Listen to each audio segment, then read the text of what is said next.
კიდევ ერთხელ მოგესალმებით პოსტივის საინფორმაციო სამსახური აგრძელებს თქვენთვის მუშაობას მე ლევან წუწუნავა ვარ. ეკონომიკური კრიზისისადმი მდგრადობით საქართველოს ახალი ისტორიული მაქსიმუმი დააფიქსირა და მსოფლიოს საუკეთესო სამეულში მეორე ადგილზეა რეიტინგს ეგრეთ წოდებული ნორმანდიის 2025 წლის ანგარიშის ფარგლებში ევროპის პარლამენტის კვლევითი სამსახური აქვეყნებს. შეფასების 10 ბალიანი სისტემით ჩვენმა ქვეყანამ 9.66 მიასედი ქულა მიიღო. კვლევის მიხედვით ეკონომიკური კრიზისისადმი მდგრადობით მსოფლიოში პირველ ადგილზე ნორვეგია, მეორეზე საქართველო, მესამე ადგილზე კი საუდის არაბეთი. რაც შეეხება ევროპის ქვეყნებს დადებითი შეფასებით ნორვეგიისა და საქართველოს შემდეგ შვეიცარია გამოირჩევა. ეკონომიკური კრიზისისადმი მდგრადობით ევროპაში ბოლო ადგილზე უკრაინაა, რეიტინგში მოლდოვა ერთი ადგილით ჩამორჩება რუსეთს, რომელიც თავის მხრივ ჩამორჩება ბელარუსს.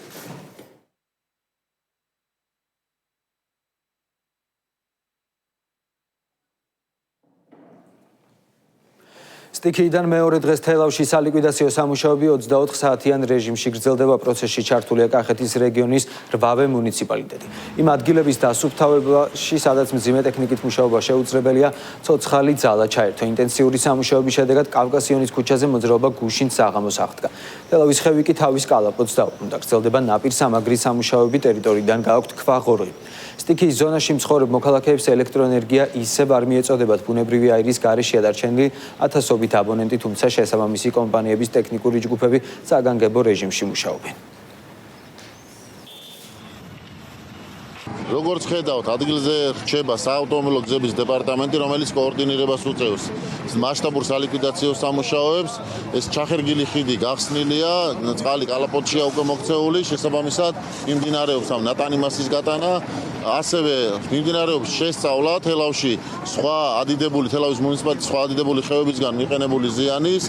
მთლიანად იქნება აღრისხული ყველა მიყენებული ზიანი, თუ რაღაც მიაყენა აღნიშნულმა სტიქიამ ჩვენს მუნიციპალიტეტს. აგრეთვე სამუშაოებში ჩაერთნენ მოხალისეები, 8 მუნიციპალიტეტის საკრებულოს წევრები, 8 მუნიციპალიტეტის თანამშრომლები. გვეხმარება კახეთის მუნიციპალიტეტის მერიის და საკრებულოს წარმომადგენლები, მეგობრები გვერდში გვიდგანან, სულ ყველანი გადანაწილებულები ვართ ყველანი სხვადასხვა ლოკაციებზე. თქვენ ახლა რასაც უყურებთ, აქ არის წარმოდგენილი თელავის საკრებულო და კავკასიონზე მდებარე აი ეს სკვერი, ხედავთ რა მდგომარეობაში არის. ვასუფთავებთ. ესევე არიან სულ ყველანი სხვადასხვა ლოკაციებზე გადანაწილებული და რა თქმა უნდა დიდი მადლობა მათ ამ თანადგომისთვის. როგორც იცით, თელავს 12 ივლისს დააწყდა საკმაოდ სერიოზული სტიქია, რომელმაც წყობრიდან გამოიყვანა როგორც საგზაო ინფრასტრუქტურა, ასევე გასართობი ადგილები. ამ ინფრასტრუქტურის გარშემო თელავის მუნიციპალიტეტის მთელი საკრებულო წარმოდგენილი ვართ ცოცხალი ძალით, ასევე შემოგვიერთდნენ საკრებულოს წარმომადგენლები სხვადასხვა მუნიციპალიტეტებიდან. ყველა აქტიურად ვართ საქმეში ჩართული. ჩვენ ზოგადად ცოცხალი ძალა ვასუფთავებთ იმ ადგილებს, რომელსაც ტექნიკა ვერ მიუდგება. პოლიციამ განსაკუთრებით დიდი ოდენობით სხვადასხვა სახის ნარკოტიკი ამოიღო. დაკავებულია ერთი პირი. სამართალდამცველებმა ბრალდებულის პირადი და საცხოვრებელი სახლის ჩხრეკის შედეგად ასევე საგამოძიებო ექსპერიმენტის დროს მის მიერ მითითებული ადგილებიდან ნივთმტკიცებად ამოიღეს სარეალიზაციოდ გამზადებული კოკაინი ალფა PVP, ასევე 50 გრამამდე და 48 შეკვლა დაფასებული მეფედრონი. დანაშაული 20 წლამდე ან უვადო თავისუფლების აღკვეთას ითვალისწინებს. პოლიციამ თბილისში ჯანმრთელობის განზრახ მსუბუქი დაზიანების ბრალდებით ერთი პირი დააკავა. გამოძიებით დადგინდა, რომ წარსულში ნასამართლებმა პირმა დედაქალაქის ერთ-ერთი ღამის კლუბის მიმდებარე ტერიტორიაზე ურთიერთშელაპარაკების ნიადაგზე ცივი იარაღის გამოყენებით ჯანმრთელობის დაზიანება მიაყენა ამავე კლუბის დაცვის თანამშრომელს. დაშავებული მამაკაცი შესაბამისი სამედიცინო დახმარების გაწევის მიზნით კლინიკაში გადაიყვანეს. დაკავებულს 3 წლამდე ვადით თავისუფლების აღკვეთა ემუქრება.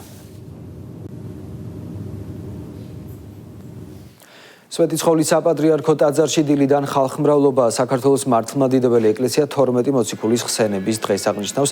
დღესვე აღნიშნება სვეტიცხოვლობა. სვეტიცხოვლის ტაძარი სწორედ 12 მოციქულის სახელზეა აგებული. ადგილზე სადღესასწაულო წირვას საქართველოს კათოლიკოს პატრიარქი აღავლენს. სვეტიცხოვლობა წელიწადში ორჯერ 14 ოქტომბერს და 13 ივლისს აღინიშნება.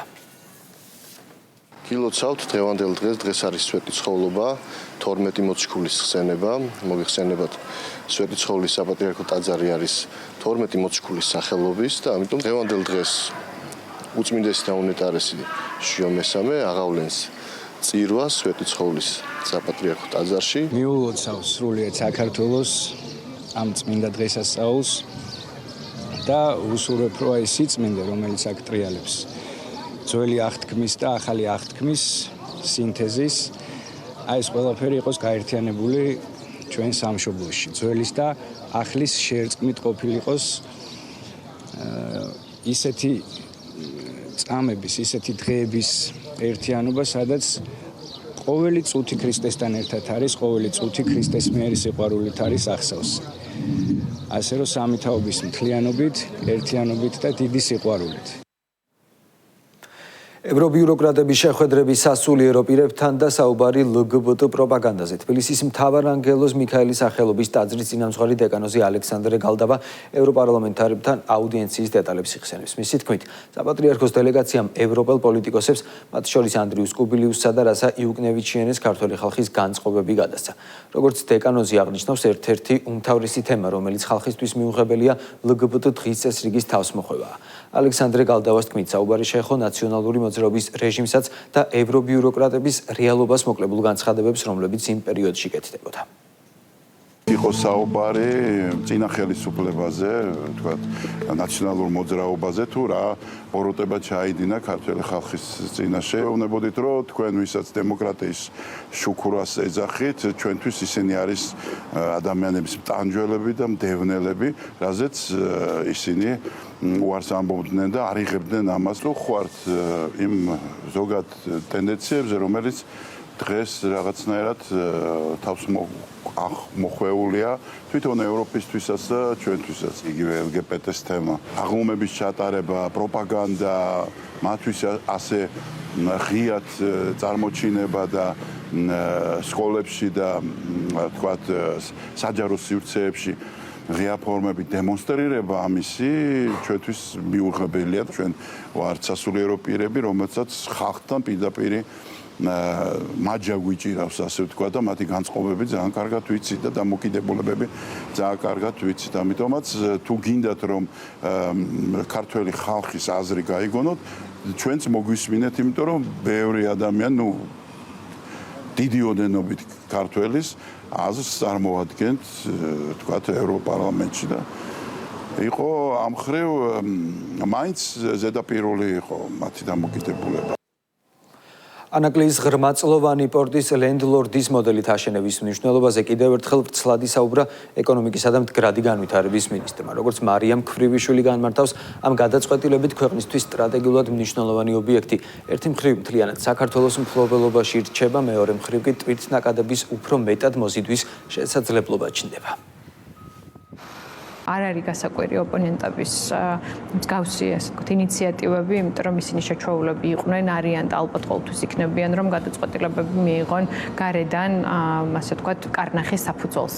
ამდენად ჩვენი ინიციატივა კიდევ ერთხელ გულისხმობს იმას, რომ ანაკლიის ღრმაწლოვანი პორტი ეს იქნება ქართული პორტი სახელმწიფოს მფლობელობის. ეს არის უმნიშვნელოვანესი გადაწყვეტილება, რამე თუ ანაკლიის ღრმაწლოვანი პორტი არის ჩვენი ქვეყნისთვის სტრატეგიული ობიექტი. ნიშნული მოდელი მოგცემს შესაძლებლობას, რომ სატერმინალო ოპერატორებად გვყავდეს ჩვენი პარტნიორი ქვეყნების კერძო ოპერატორები და ერთიანი ძალისხმევით ანაკლია გავხადოთ საერთაშორისო ინტერესების, საერთაშორისო კაპიტალისა და საერთაშორისო ტვირთების თავმოყრის ცენტრი, რომელიც კიდევ ერთხელ იქნება ქართული პორტი.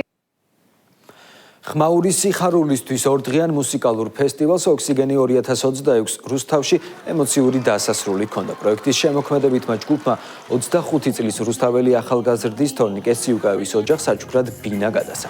სიუკაევის სახელმწიფო ზრუნვის ქვეშ მინდობით ოჯახში გაიზარდა ზრუნვის სისტემის დატოვების შემდეგ სხვადასხვა დაბრკოლების მიუხედავად შეიძინა პროფესია და შექმნა ოჯახი. ისინი ამ დრომდე ქირით ცხოვრობდნენ. ოქსიგენ ფესტი რუსთავის მერიის და ოქსიგენის შემოქმედებითი ჯგუფის თანაორგანიზებით უკვე მეხუთედ გაიმართა. ხარასაც მივაწვდი ხელში. მინდა იცოდეთ, რომ ყველა მუსიკოსის, ყველა თქვენთაგანის მთელი სასპონსორო დაფის, აი აქ რაც ხდება, რასაც ხედავ, ორი დღე იმიტომ და ერთი კვირა, იმიტომ არ არის, რომ ამაზე მქონდა მთელი ფიქრი. მქონდა, მე არაფერ შუაში, მთელი ჯგუფების ამბავია ეს და მოდი შემოძრავ.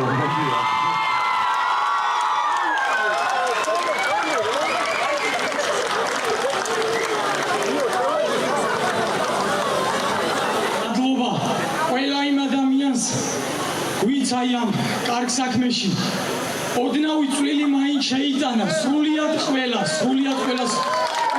მადლობა. დენაცვალე გულში.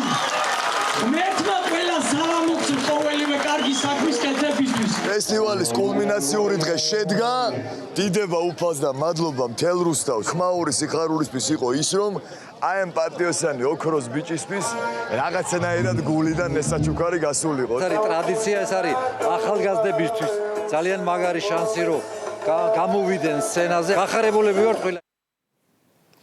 საქართველოს კულტურის სამინისტროს მხარდაჭერით თბილისის ოპერისა და ბალეტის თეატრში თბილისის ბალეტის ფესტივალის გალა კონცერტი გაიმართა. პროგრამა მსოფლიო კლასიკისა და თანამედროვე ქორეოგრაფიის გამორჩეულ ნიმუშებს მოიცავდა. კულტურის სამინისტროს მხარდაჭერით თბილისის ბალეტის ფესტივალი მეშვიდედ იმართება და მასში სახელმწიფო ბალეტის დასთან ერთად მსოფლიო ბალეტის ვარსკვლავები და საზღვარგარეთ მოღვაწე ქართველი მუსიკოსები მონაწილეობენ. ორგანიზებას კულტურის მინისტრი თინათინ რუხაცი დაესწრო. ამ წუთებში თბილისის საერთაშორისო აეროპორტის გაფართოების პროექტი იწყება. ღონისძიებას ხელმოწერის ცერემონიას პირდაპირ ეთერში გთავაზობთ. საქართველოს ეკონომიკისა და მდგრადი განვითარების მინისტრს ქალბატონ მარიამ ქრივიშვილს, ყველას, განსაკუთრებით ჩვენს პარტნიორებს, დიპლომატიური კორპუსის წარმომადგენლებს, საქართველოს მთავრობის წევრებს. დღეს განსაკუთრებულად ემოციური დღეა, განსაკუთრებულად მნიშვნელოვანი დღეა ჩვენთვის. დღეს იწყება თბილისის საერთაშორისო აეროპორტის გაფართოების პროექტი, ყველაზე მასშტაბური პროექტი თბილისის საერთაშორისო აეროპორტის ისტორიაში. ნამდვილად ამაყები ვართ და მინდა ყველას, ვინც თავისი წვლილი შეიტანა ამ პროექტის დაწყებაში, განსაკუთრებული და გულითადი მადლობა გადავუხადო. და მინდა სცენაზე მოვიწვიო საქართველოს პრემიერ-მინისტრი ბატონი ირაკლი კობახიძე.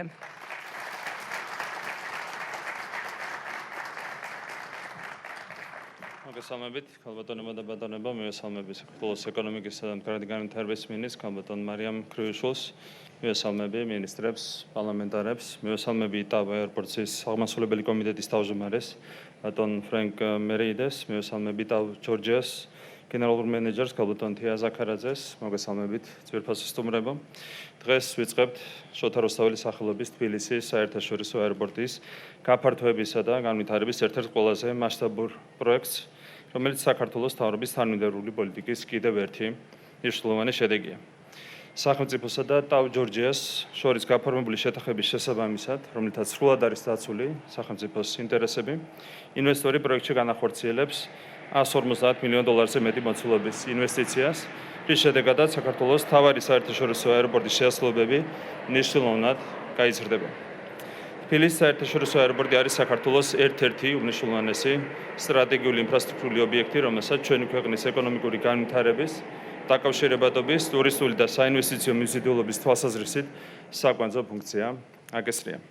თანამედროვე და ეფექტიანი ინფრასტრუქტურა ზრდის ქვეყნის კონკურენტუნარიანობას, ხელს უწყობს ახალი სამუშაო ადგილების შექმნას და აძლიერებს საქართველოს პოზიციას რეგიონულ და გლობალურ სატრანსპორტო სისტემაში.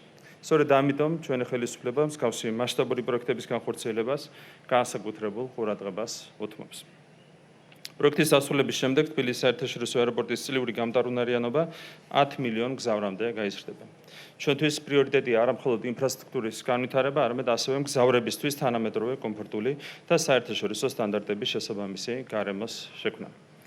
ამ პროექტის მნიშვნელობა კიდევ უფრო იზრდება, განსაკუთრებით იმ ფონზე, როდესაც საქართველოს საავიაციო სექტორი სწრაფიტებით ვითარდება. ბოლო წლებში რეკორდულად გაიზარდა მგზავრთნაგადი, გაფართოვდა საერთაშორისო მიმართულებები და ქართულ ბაზარზე ოპერირება არაერთმა ახალმა ავიაკომპანიამ დაიწყო. წელს მგზავრთნაგადის რეკორდული ზრდა დაფიქსირდა საქართველოს სამივე საერთაშორისო აეროპორტში. თბილისის, ბათუმისა და ქუთაისის საერთაშორისო აეროპორტები გასულ წელს ჩამორად 8,5 მილიონ გზავრს მოემსახურა.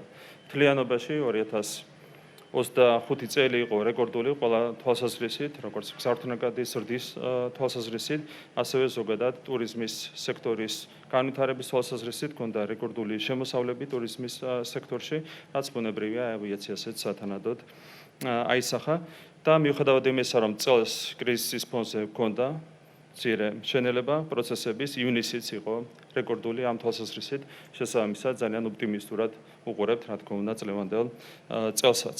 მე მინდა მადლობა გადავუხადო ყველას, ვინც თბილისის საერთაშორისო აეროპორტის გაფართოების პროექტის განხორციელებაში არის ჩართული. მადლობა ჩვენს საერთაშორისო პარტნიორებს, მადლობა ჩვენს ფრანგ და თურქ პარტნიორებს, მადლობა TAV Airports და უმსხვილეს ფრანგულ საავიაციო ჯგუფს, გრუპი EDP-ს. ასევე მადლობა მინდა გადავუხადო საქართველოს საავიაციო ხელისუფლების წარმომადგენლებს და თითოეულ პროფესიონალს, რომელიც ყოველდღურად ემსახურება საქართველოს ავიაციის განვითარებას.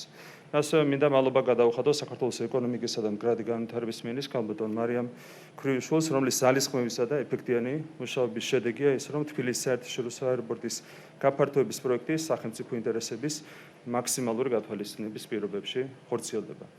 მადლობა გიხდით ყველას ყურადღებისთვის და ყველას მინდა წარმატებები გისურვოთ ამ ძალიან მნიშვნელოვანი პროექტის განხორციელებაში. დიდი მადლობა. დიდი მადლობა ბატონო პრემიერო. ძვირფასო სტუმრებო, ახლა ტრიბუნასთან ვთხოვთ საქართველოს ეკონომიკისა და მდგრადი განვითარების მინისტრს ქალბატონ მარიამ ქრივიშვილს.